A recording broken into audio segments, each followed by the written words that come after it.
Hello everyone, welcome back to Mathics. I hope you all are doing well. तो जैसा कि हम लोगों ने पिछली क्लासेज़ों में ग्राफिकल एनालिसिस ऑफ मोशन पढ़ लिया था, आगे हम बढ़ेंगे towards the NLM, Newton laws of motion. Basically इसमें हमें दो चैप्टर्स पढ़ने होते हैं न्यूटन लॉज ऑफ मोशन में। पहले हम लॉज पढ़ते हैं मोशन के, जो कि बेसिकली हम लोगों को छोटी क्लासों में पढ़ाया जाता है। उसके बाद हम मेन फोकस करते हैं फोर्स के ऊपर। फोर्स एक ऐसा चैप्टर है जिसमें थोड़ा हम कॉन्सेप्ट को ज़्यादा देखते हैं और उसके बाद उसके कुछ थोड़े क्वेश्चंस करेंगे। उसके बाद हम पढ़ेंगे friction, then it will finish. ठीक है, तो इसमें हमें पढ़ना क्या होता है, about the force and friction, Newton laws of motion. तो हम आज शुरू करते हैं न्यूटन लॉज ऑफ मोशन को। एंड इसके अंदर फोर्स पढ़ेंगे। तो फोर्स होता क्या, फोर्स इज डैट पुल और पुश, इज डैट पुल और push. Force is that pull or push which is responsible which is responsible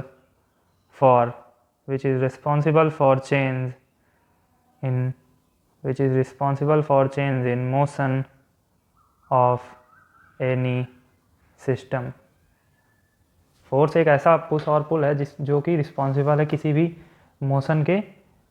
किसी भी सिस्टम के मोशन में। ठीक है, फोर्स इज डैट पुल और push which is responsible for any change in motion of any system. तो किसी भी मोशन के में, तो लेट सपोज ये कोई टेबल है, ठीक है, और इस पर एम मास रखा हुआ है, ये एम मास रखा हुआ है, और कोई एक ये टेबल है और इस पर भी एम मास रखा हुआ है। ठीक है, और एक कोई इंसान है जो इस तरह खड़ा हुआ है। अब फोर्स, पुल क्या होता है, पुश क्या होता है, हम समझते हैं। पुल क्या होता है, पुल एक फोर्स होती है पुल, एक होती है पुशिंग नेचर की। एक फोर्स होती है पुलिंग नेचर की, एक होती है पुशिंग नेचर की। तो जब इसे हम इस तरह धक्का दें तो इसे बोलते हैं पुशिंग नेचर। ये है पुशिंग नेचर, ये पुशिंग नेचर की फोर्स है। और कोई इंसान इधर ये खड़ा है और इसे ये खींच रहा है इस तरह, इसे ये इस तरह खींच रहा है, तो इसे बोलते हैं पुलिंग नेचर। तो जब कोई भी फोर्स ऐसा पुश और पुल है विच इज़ रिस्पॉन्सिबल फॉर, जो कि किसी भी सिस्टम के मोशन में परिवर्तन लाने में रिस्पॉन्सिबल है, उसी को हम फोर्स बोलते हैं। ठीक है, तो लेट्स मूव फर्दर। फोर्स हम देखते हैं कितने टाइप के होते हैं। फोर्सेस हमारी बेसिकली टू टाइप्स की होती हैं। एक होती है रियल फोर्स, एक होती है सूडो फोर्स। ठीक है, एक रियल होती है, एक सूडो होती है। और रियल जो होती है वो ओबेज न्यूटन्स थर्ड लॉ, जो कि हम अभी आगे पढ़ेंगे। और जो सूडो फोर्स होती है वो बेसिकली हमें उसमें यूज़ की जाती है फॉर नॉन इनर्शियल फ्रेम।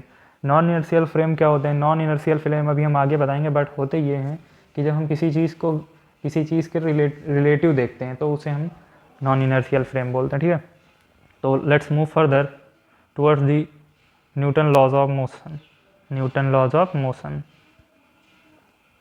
हमने छोटी क्लासेज़ों में पढ़ा कि न्यूटन लॉज कितने टाइप्स के होते हैं। न्यूटन ने 3 लॉज दिए थे हमें।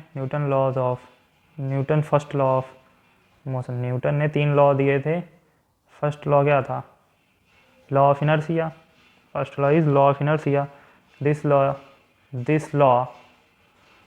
Law states, first law states that every body continues in its state of rest। मतलब ही कोई भी बॉडी जब मोशन में आती है वो तो स्टेट ऑफ रेस्ट में होती है, बट और इसे और uniform motion is a straight. इसे हम ये भी बोल सकते हैं कि uniform motion is a straight line unless चूँकि it is applied by some external force to change that state। मतलब कोई भी बॉडी, अगर कोई भी ये बॉडी है, ये कोई m मास की बॉडी है और ये रेस्ट पे है, ठीक है, और ये रेस्ट पे है, किसी इनिशियली तो रेस्ट पे होगी, but if you apply a force then it will move, ठीक है। ऐसे ये तो मूव करेगी नहीं, पहले तो ये रेस्ट पे होगी, but when you apply a force it will move towards the right, तो इसे हम क्या बोलेंगे। और अगर ये इसमें कोई भी अगर यूनिफॉर्म मोशन होगा, ठीक है, तो स्ट्रेट लाइन पाथ फॉलो करेगी, ठीक है। तो external force to change that state, it is also known as it is also known as it is also known as law of inertia। इसी को हम बोलते हैं लॉ ऑफ इनर्सिया। बस इतना ही है, ये फर्स्ट जो हमारा लॉ है इतना ही है। तो फर्स्ट लॉ क्या है, this law states that every body continues in its state of rest और uniform motion is a straight line unless it will apply by some external forces to change that state। it is also known as law of inertia। मतलब कोई भी body अगर rest पे है तो उस पर बिना फोर्स लगाए वो मूव नहीं करेगी। And Newton's let's move further to the Newton second law of motion. Newton second law of motion, rate of change of momentum of a body is directly proportional rate of change of momentum of a body is directly proportional to applied external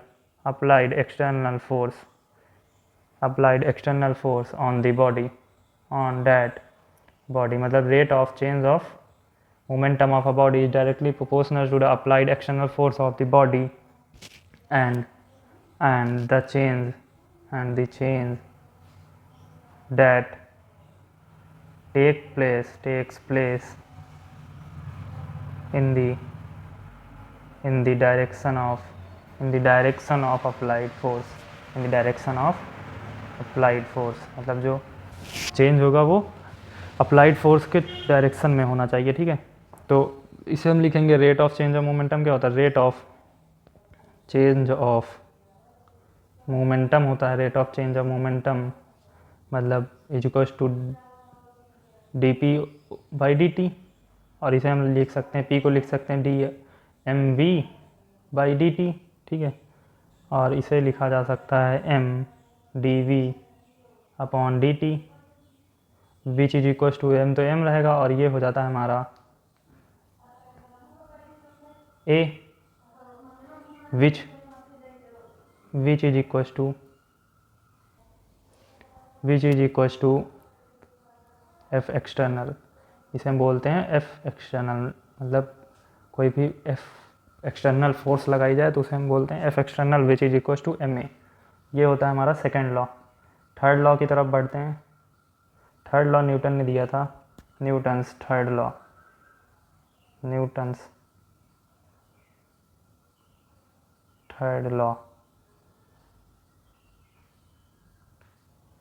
ठीक है। Newton ने third law बताया था, for each action there is equal and opposite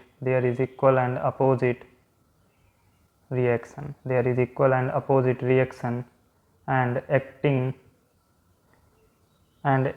of different bodies मतलब अगर हम कोई चीज़ पे एक्शन लगाएंगे तो उसका रिएक्शन भी हमें मिलेगा। जैसे कोई एक इसमें एग्जांपल, बेसिक सा एग्जांपल है कि कोई भी गन है उसे फायर किया जाता है, ठीक है। कोई भी गन है फायर किया जाता है तो उसमें आगे को एक्शन दिया जाता है, बट हमें एक पीछे को जर्क मिलता है, तो उसे हम रिएक्शन बोलेंगे। मतलब there is equal and opposite reaction. तो एग्जांपल होता है इसका ग्रेविटेशनल फोर्स।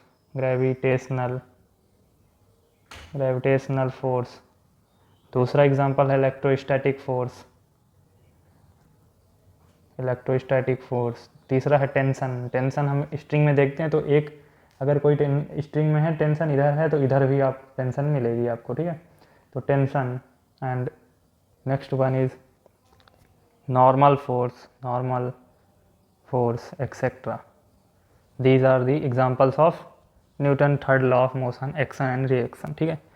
तो लेट सपोज ये कोई मास m1 है, ये कोई मास m2 है, ठीक है। कोई मास m1 है एंड कोई मास m2 है।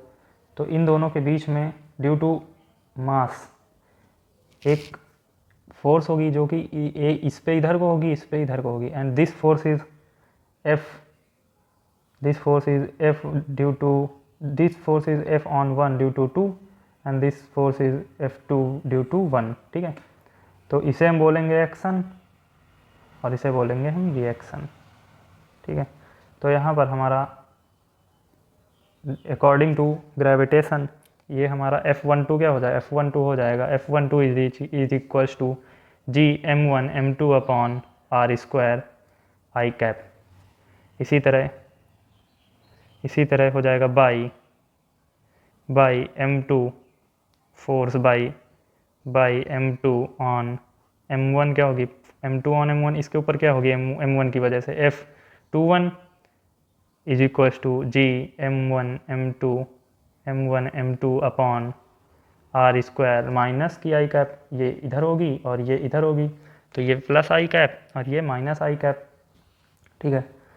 And by m1 on m2, ठीक है। तो ये हो जाएगा हमारा F12 is equals to minus of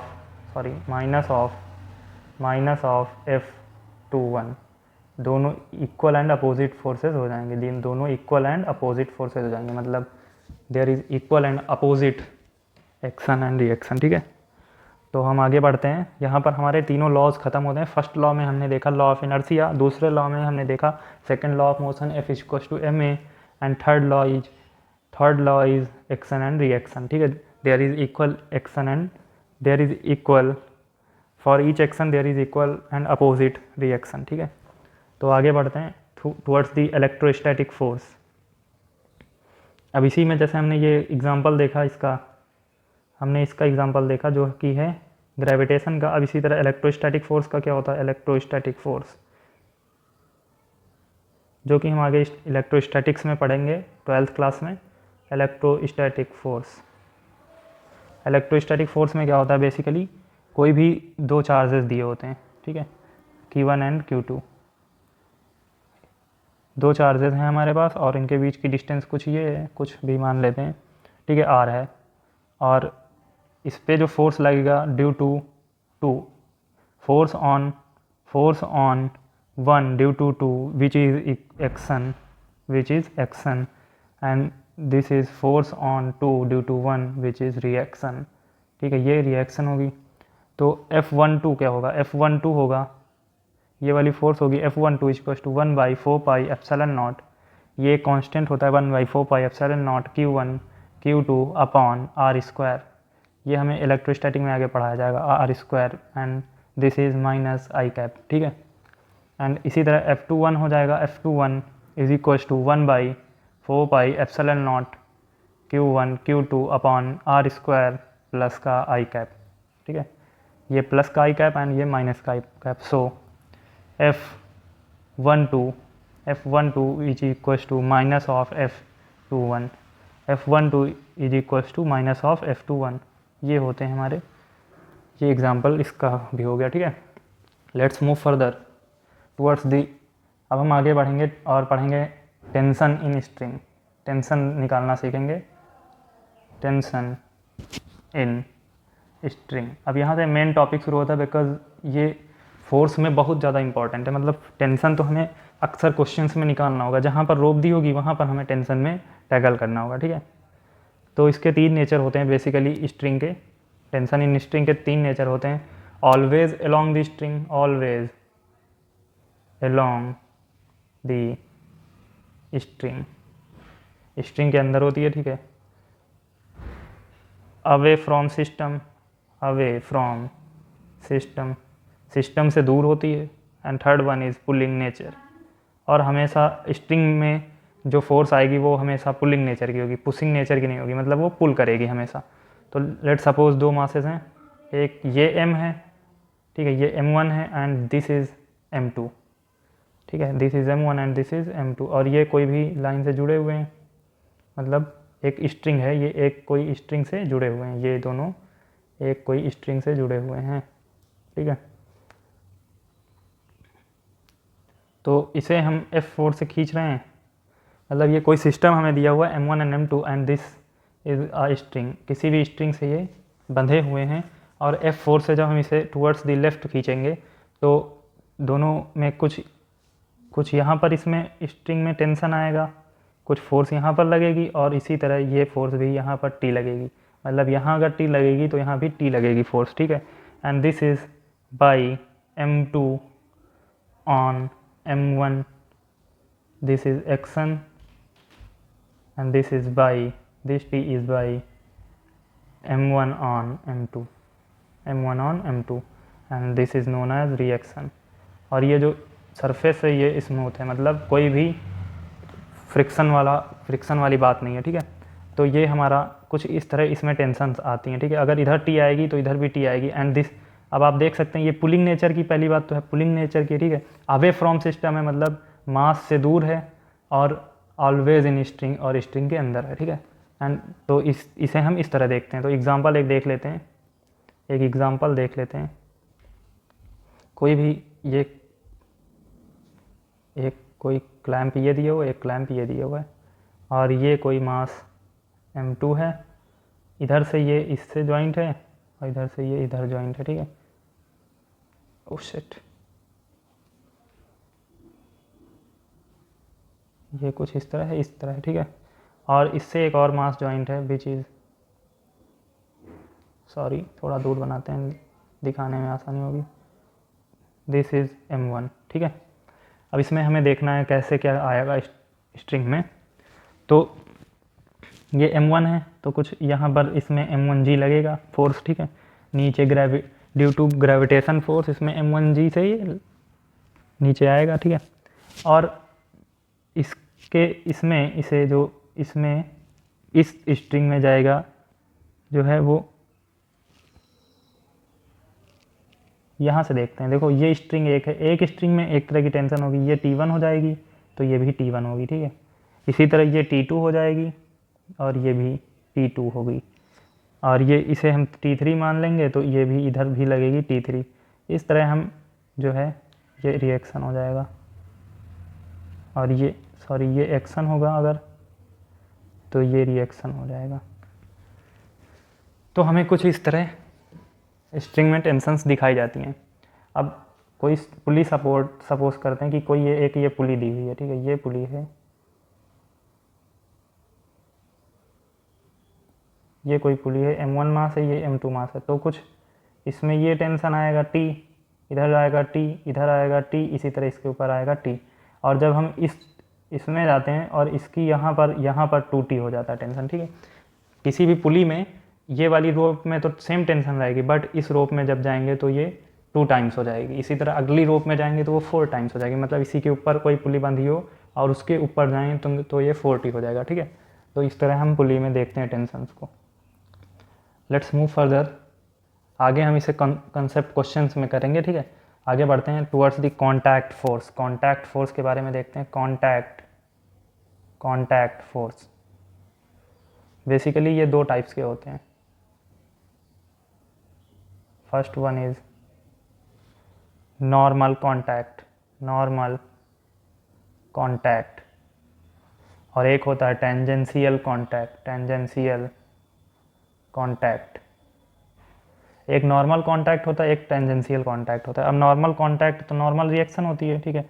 normal reaction अगर कोई भी ऑब्जेक्ट है उस किसी चीज़ के ऊपर रखा हुआ है तो उसका जो नॉर्मल रिएक्शन आएगा वो नॉर्मल कॉन्टैक्ट होगा। And tangential contact is friction, जहाँ पर फ्रिक्शन दिया होता है वहाँ पर उसे एक फोर्स महसूस होती है, उसे हम फ्रिक्शन बोलते हैं। This is known as tangential contact. अब नॉर्मल कॉन्टैक्ट किस तरह के होते हैं ये देख लेते हैं।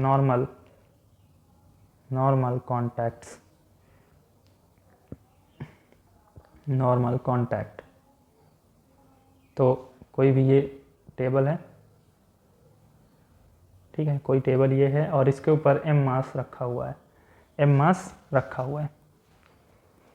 तो इसमें एक ये mg लगेगा नीचे ड्यू टू ग्रेविटी, ठीक है, और ये कुछ ऊपर n लगेगा, ये होगा बाई टेबल ऑन ब्लॉक, और ये mg होगा बाई ब्लॉक ऑन टेबल, ठीक है, by block and on table. और इसे हम बोलेंगे एक्शन। ये जब प्रेस करेगा तो ये जब जो ब्लॉक है वो नीचे इसे प्रेस करेगा ड्यू टू ग्रेविटी, तो ये उसे ऊपर एक फोर्स देगा विच इज़ नॉर्मल, तो ये हमारा हो जाएगा रिएक्शन, ये एक्शन हो जाएगा एंड ये रिएक्शन हो जाएगा, ठीक है। और इसी तरह हम जब टेंजेंशियल कांटेक्ट पढ़ेंगे, टेंजेंशियल कांटेक्ट, एक टेंजेंशियल कांटेक्ट देख लेते हैं।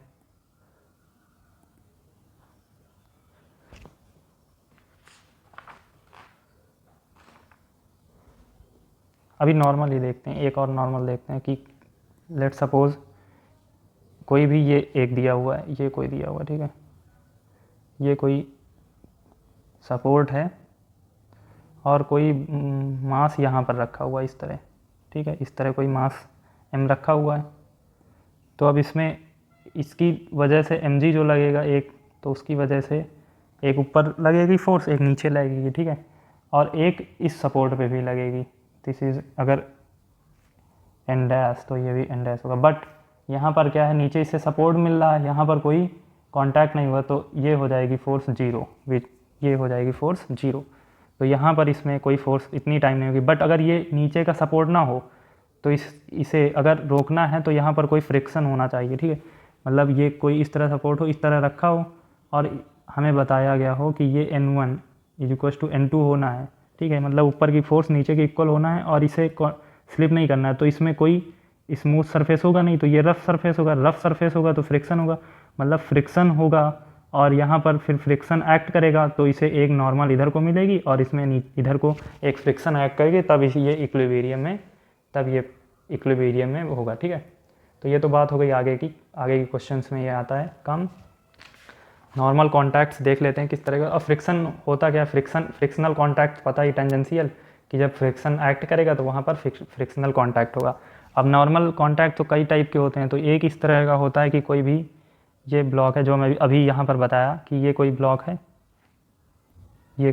है m मास का, और इन दोनों के बीच में नॉर्मल कांटेक्ट जो होगा जीरो होगा, बिकॉज ये नीचे को फॉल हो जाएगा क्योंकि यहाँ पर कोई फ्रिक्शन नहीं है, तो यहाँ पर n इक्वल टू जीरो होगा। उसके बाद हमें दिया होता है कि कोई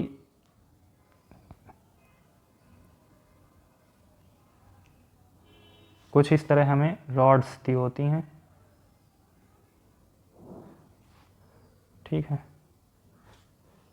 ये कोई रॉड है और किसी भी क्लैंप पे वो लाई कर रही, मतलब कोई भी दो दीवार हैं, इसे दीवार मान लेते हैं, ये एक दीवार है, एक ये दीवार है, ठीक है, ये कोई दो दीवार हैं और इसके ऊपर एक रॉड रखी हुई है इस तरह।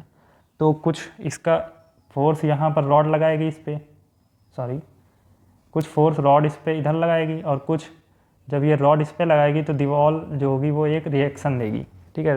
रॉड जब इस पर एक्शन लगाएगा तो ये एक रिएक्शन देगा, तो अगर हम इसे N1 मानेंगे तो एक कुछ N2 रिएक्शन मिलेगा। इसी तरह यहाँ पर जब रॉड इस दीवार पे N1 N2 लगाएगा एक्शन, तो ये कुछ इसे रिएक्शन मिलेगा N2 के बराबर, इक्वल एंड अपोजिट रिएक्शन मिलेगा इसे, ठीक है। इसी तरह कोई भी ये क्लैंप दिया हुआ है, this is not the clamp, कोई इस तरह हमें दिया हुआ है और एक रॉड है जो इस तरह लाई है, ये इस तरह, ठीक है, ये इस तरह है और ये पूरा यहाँ तक है, यहाँ तक ये पूरी दीवार है। तो यहाँ पर भी यही होगा कि यहाँ पर कुछ ये N1 लगाएगा, रॉड जो है वो इसके एज पर N1 फोर्स लगाएगा, तो ये equal and opposite N1 force देगा। इसी तरह यहाँ पर N2 लगेगी तो यहाँ पर इक्वल एंड अपोजिट रिएक्शन इसे मिलेगा। और इन केस ऑफ दिस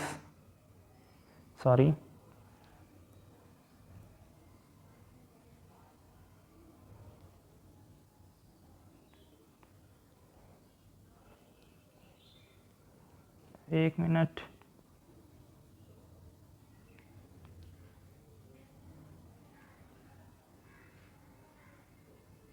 अब हो गया, ठीक है।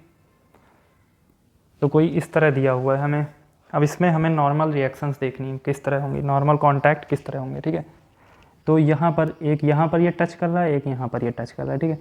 तो कुछ ये जो फुटबॉल है सपोज, तो ये फुटबॉल कुछ इस तरह इस पर फोर्स लगाएगा, इस तरह ये फोर्स लगाएगा N1, ठीक है। N1 अगर ये फोर्स लगाएगा तो इसे इक्वल एंड अपोजिट रिएक्शन मिलेगा which is equal to N1, और ये यहाँ पर ये परपेंडिकुलर होना चाहिए, मतलब ये जो ये टेंजेंट है ये यहाँ पर परपेंडिकुलर होगा। इसी तरह हमेशा नॉर्मल परपेंडिकुलर, तो इसी तरह ये फुटबॉल यहाँ पर N2 फोर्स लगाएगा टू ऑन दी वॉल, ठीक है। N2 फोर वॉल पे लगाएगा तो इसे भी N2 रिएक्शन मिलेगी विच इज इक्वल टू N2, और ये भी परपेंडिकुलर होगा, ठीक है। तो ये हमारे हो जाते हैं नॉर्मल कॉन्टैक्ट्स किस तरह होते हैं, ठीक है। अब आगे बढ़ते हैं टुवर्ड्स दी फ्रेम। अब फ्रेम कितने टाइप के होते हैं, मतलब फ्रेम क्या का होता मतलब होता है यहाँ पर कि हम किस तरह देखते हैं किसी चीज़ को, हम किस तरह देखते हैं, ठीक है। तो दो फ्रेम्स होते हैं, फ्रेम्स बेसिकली टू टाइप्स के होते हैं। एक होता है हमारा इनर्शियल फ्रेम, इनर्शियल फ्रेम में क्या होता है, a is equal to 0 and v is equal to constant, ठीक है। और एक होता है नॉन इनर्शियल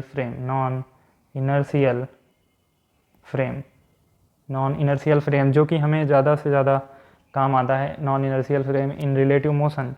तो यहाँ पर a होता है a does not equal to 0 and v is equal to variable, जब v वेरिएबल दिया हो या कॉन्टिन्यूसली वेरिएबल, ठीक है। तो हमारा ये नॉन इनर्शियल फ्रेम होता है, मतलब किसी ऑब्जेक्ट को हम देखते हैं और उस पर हम बैठे हों, ठीक है, किसी ऑब्जेक्ट से हम बैठ के देख रहे हों रिलेटिवली, तो जो फ्रेम है मतलब जो बॉडी है वो मूव कर रही हो, उसका एक्सीलरेशन 0 ना हो और वेलोसिटी वेरिएबल हो, तो हम उसे नॉन इनर्शियल फ्रेम बोलेंगे। तो नॉन एक्सीलरेटेड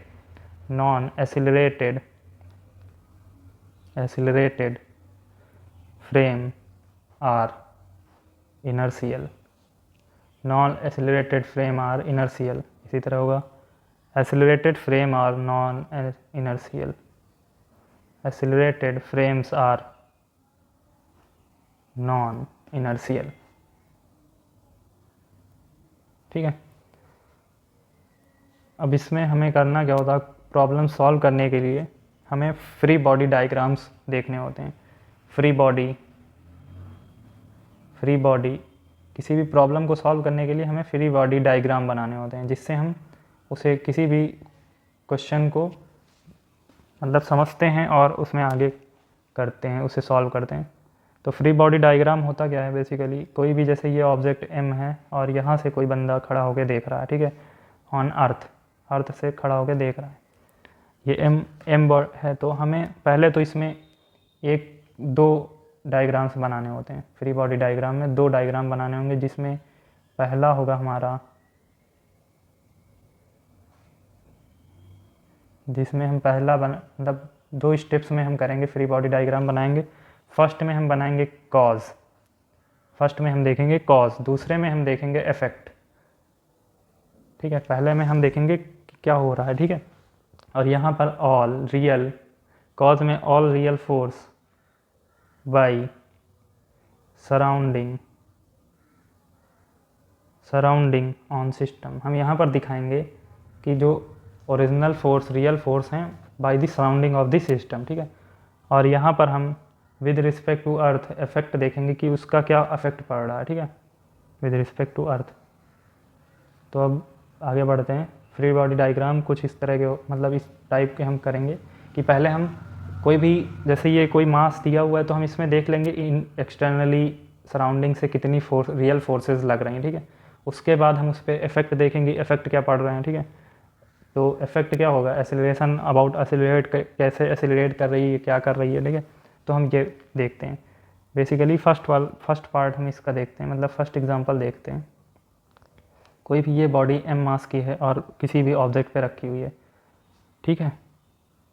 तो जब हम इसका फ्री बॉडी डायग्राम बनाएंगे तो ये कोई M मास है और किसी चीज़ पे रखा हुआ है, तो हम इस पर फोर्सेस देखेंगे तो ये कुछ mg लगाएगा टेबल पे, ठीक है, mg by gravity on block by gravity on block by surrounding of system by surrounding, यह है by surrounding on system, ठीक है। एंड इसी के उसके बाद जब ये टेबल को प्रेस करेगा तो इसे एक रिएक्शन मिलेगा which is equals to n normal reaction, इसे बोलेंगे by table on block, by table on block, ठीक है। एंड दिस इज़ कॉज, हमारा ये हो जाएगा कॉज, मतलब हमें कितनी सराउंडिंग से जो फोर्सेस हैं वो लग रही हैं, ठीक है, ये हमारा कॉज हो जाएगा। और हम इफेक्ट जब बनाएंगे तो इफेक्ट में हम देखेंगे कि कोई भी बॉडी है ए ज़ीरो से with respect to earth move कर रही है, ठीक है, बिकॉज एक्सीलरेशन क्या होगा, ज़ीरो होगा, क्योंकि ये मूव ही नहीं कर रही, ये मूव ही नहीं कर रही क्योंकि रखी हुई है, तो ये इक्विलिब्रियम पे है, इक्विलिब्रियम पे है which where A is equals to zero and यहाँ पर होगा N is equals to M G, this is the effect. इन्हें हम इफेक्ट बोलेंगे। इन्हें हम देखेंगे कि बॉडी पे क्या इम्पैक्ट पड़ रहा है, क्या इफेक्ट हो रहा है, वो मूव कर रही है नहीं मूव कर रही है, तो ये इक्विलिब्रियम पे है, यहाँ पर इक्विलिब्रियम में होगी, ठीक है। अब क्वेश्चन की तरफ बढ़ते हैं, ये तो एग्जांपल देख लिया हमने, क्वेश्चन एक देखते हैं कि कोई भी ये ऑब्जेक्ट है, ठीक है, ये कोई मास 2 kg का रखा हुआ है किसी भी टेबल पे और यहाँ पर फोर्स हम लगा रहे हैं, इसमें फोर्स हम दे रहे हैं 20 न्यूटन, 20 न्यूटन की पुशिंग फोर्स हम दे रहे हैं, ठीक है। तो हम इसे करेंगे, तो पहले तो हम कॉज बनाते हैं, हर प्रॉब्लम को हम इसी तरह टैकल करते हैं, ठीक है। कॉज बनाते हैं तो ये 2 kg का कोई ब्लॉक रखा हुआ है किसी भी टेबल पे और इस पे 2g नीचे ड्यू टू ग्रेविटी लगेगा, और अगर कोई ब्लॉक किसी भी टेबल को प्रेस करेगा तो उसे एक नॉर्मल रिएक्शन मिलेगा which is equals to n and this force is by gravity on block, by gravity या surrounding force on block, and this n is by table on block, this is by table on block. और यहाँ पर ये force is equal to 20 newton की लग रही है, ठीक है, फोर्स जो है 20 न्यूटन की लग रही है, मतलब n is equal to 2g और यहाँ पर ये 20 न्यूटन हो जाएगा, हमारा ये 20 न्यूटन हो जाएगा, ठीक है। और हमारा कुछ ब्लॉक ये मूव कर रहा है ए से, तो यहाँ पर होगा f is equal to M A, ठीक है, और f है 20 न्यूटन और m इस डायरेक्शन में f तो 20 न्यूटन है और ये बैलेंस्ड है, n is equal to 2g विच इज इक्वल टू 20, तो m क्या हो जाएगा, m हमारा यहाँ पर 2 है इंटू a, तो where a is equal to 10 metre per second square, तो हमारा a आ जाता है 10 metre per second square with respect to earth, ठीक है, विद रिस्पेक्ट टू अर्थ हमारा जो a आ जाएगा 10 metre per second square, this is known as effect, यही हमारा इफेक्ट हो जाएगा और ये हमारे कॉज होंगे, ये हमारे कॉज होंगे जो कि हमें हर क्वेश्चन में देखने होते हैं। हम आगे से कॉज और इफेक्ट लिखेंगे नहीं, बट इसी प्रोसीजर में हर क्वेश्चन को करते जाएंगे जिससे हमें एक श्योरिटी रहेगी, हाँ हमने क्वेश्चन को सही किया, मतलब it's a way to calculate या to solve a question of force, ठीक है। Let's move further to the next one. अब कोई हमें ये टेबल दी हुई है, मतलब ग्राउंड या दिया हुआ है, कुछ भी दिया हुआ है, सपोर्ट दिया हुआ है और इस पर कोई ब्लॉक रखा हुआ है 10 kg का, इस पर कोई 10 kg का ब्लॉक रखा हुआ है और ये कुछ इस तरह फोर्स लगाई जा रही है, कुछ इस तरह फोर्स लगाई जा रही है जिसका ये हॉरिजॉन्टल एंगल, ये एंगल 30 डिग्री दिया हुआ, 30 डिग्री दिया हुआ, ठीक है। तो हम अभी इसे ये अब इसमें समझ सकते हैं कि हम इसके कंपोनेंट करेंगे, बिकॉज यहाँ पर ये कुछ एंगल पे लग रहा है, तो ये एक कंपोनेंट ये होगा फोर्स का, एक कंपोनेंट ये होगा, ये फोर्स लगाई जा रही है एफ फोर्स, ठीक है, ये एफ फोर्स है, तो कुछ एक कंपोनेंट ये होगा और एक कंपोनेंट वो होगा, मतलब ये एक कंपोनेंट होगा हॉरिजॉन्टल, एक कंपोनेंट होगा वर्टिकल, ठीक है। एंड दिस फोर्स इज, ये फोर्स जो है हमें 50 न्यूटन गिवन है, ये हमें 50 न्यूटन गिवन है, तो ये हमारा ये एंगल अगर 30 है तो ये एंगल भी 30 डिग्री हो जाएगा, तो ये हो जाएगा 50 cos 30, sorry this is 100 Newton, ये हमें गिवन फोर्स है 100 न्यूटन, तो ये हो जाएगा हमारा 100 cos 30 और ये हो जाएगा हमारा 100 sin 30, ये हो जाएगा हमारा 50 न्यूटन के इक्वल और ये हमारा आ जाएगा 50√3 न्यूटन के इक्वल, ठीक है, 50√3 न्यूटन के इक्वल। अब हम इफेक्ट कॉस देख लेते हैं, तो ये कोई बॉडी है 10 kg की, 10 kg की कोई बॉडी है, ठीक है, और इस पे लगने वाली फोर्सेस, एक ये 10g तो नीचे लगेगा, पहली बात तो 10G due to block on table लगेगा, वेयर यहाँ पर जो टेबल होगी वो एक रिएक्शन देगी n, ये हो जाएगा by surface on table on block, by surface on block, और ये हमारा mg होगा 10G is by gravity on surface, ठीक है। तो और हमें पता ये कोई एक फोर्स इस तरह लगाई जा रही है जिसके कंपोनेंट्स हमें वर्टिकल एंड हॉरिजॉन्टल कंपोनेंट दिए हैं, जो कि ये 50 न्यूटन है और ये 50√3 न्यूटन है, ठीक है।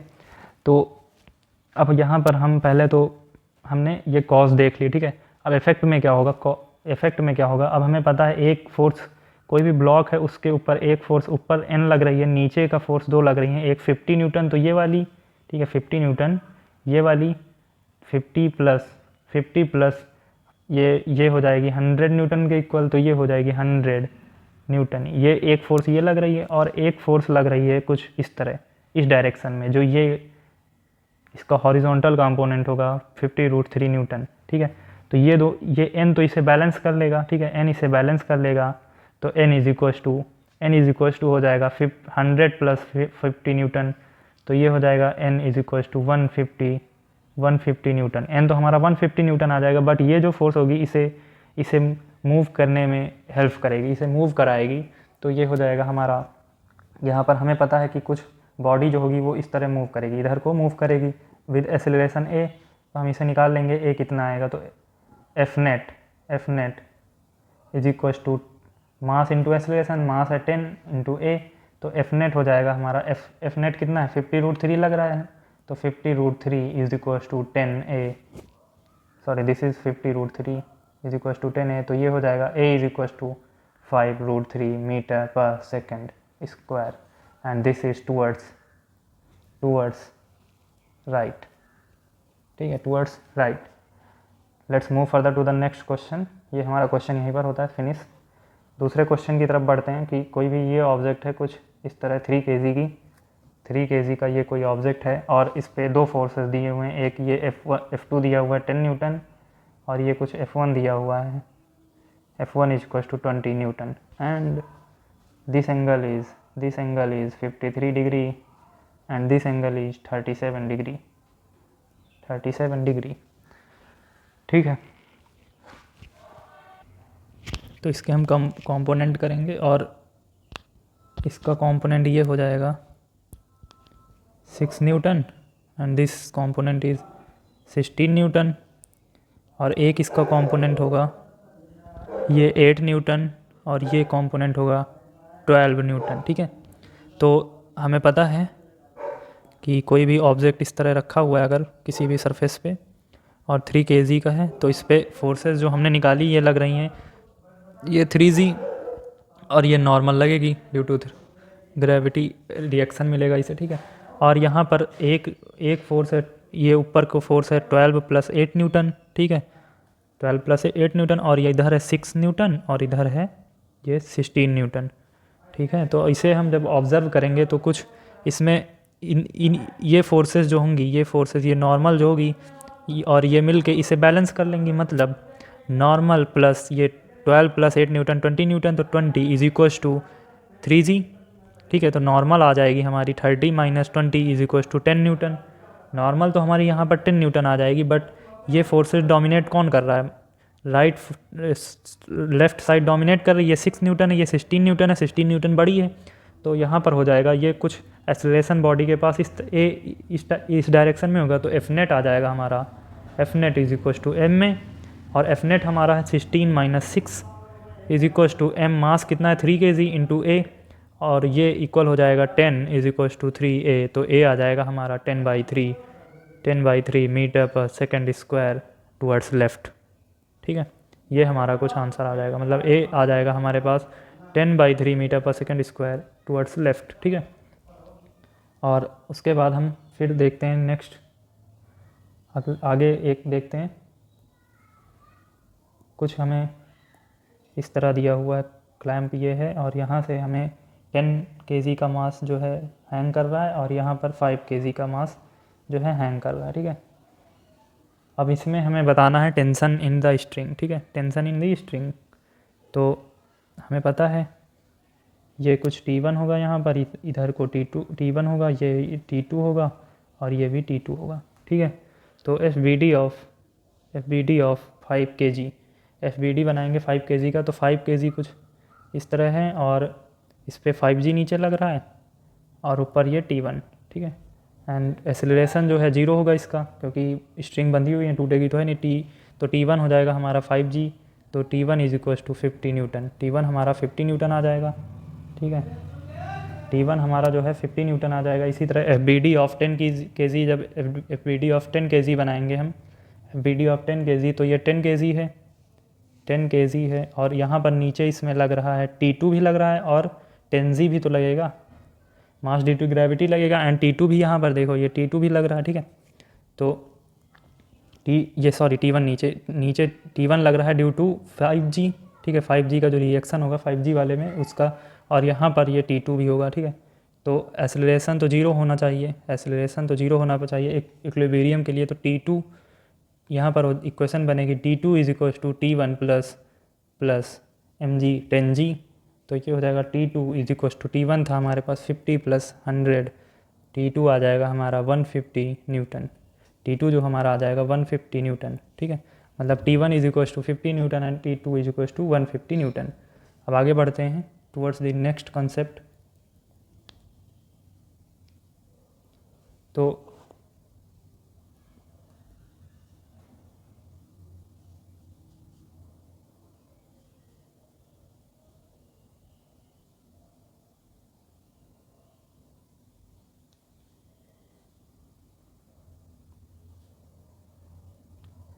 कुछ ये इस तरह है और ये m मास है, ठीक है, ये m मास है और इसमें जो है हमें बताने हैं फोर्सेस, ठीक है। तो एक ये नॉर्मल रिएक्शन इसे देगा और इसी के इसमें रिएक्शन इसे मिलेगा दिस, और इसी तरह यहाँ पर होगा एक नॉर्मल रिएक्शन ये होगा और इसी का जो रिएक्शन इसे मिलेगा ये होगा n, ठीक है।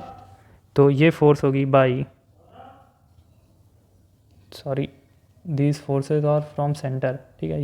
ये जो होगी ये सेंटर होगा, तो ये कुछ इसे इस तरह एक ये जो नॉर्मल होगा ये यहाँ पर सेंटर की तरफ नॉर्मल लगेगा और इसी तरह यहाँ पर एक नॉर्मल ये होगा और एक ये होगा, ठीक है। तो नॉर्मल से सेंटर पास होंगी, तो ये फोर्स हो जाएगी बाई सरफेस ऑन बॉडी, और ये होगी, ये भी बाई सरफेस ऑन बॉडी होगी, और ये होगी बाई बॉडी ऑन सरफेस, इसी तरह ये भी होगी बाई बॉडी ऑन सरफेस, ठीक है। और कुछ ये एंगल्स थीटा हैं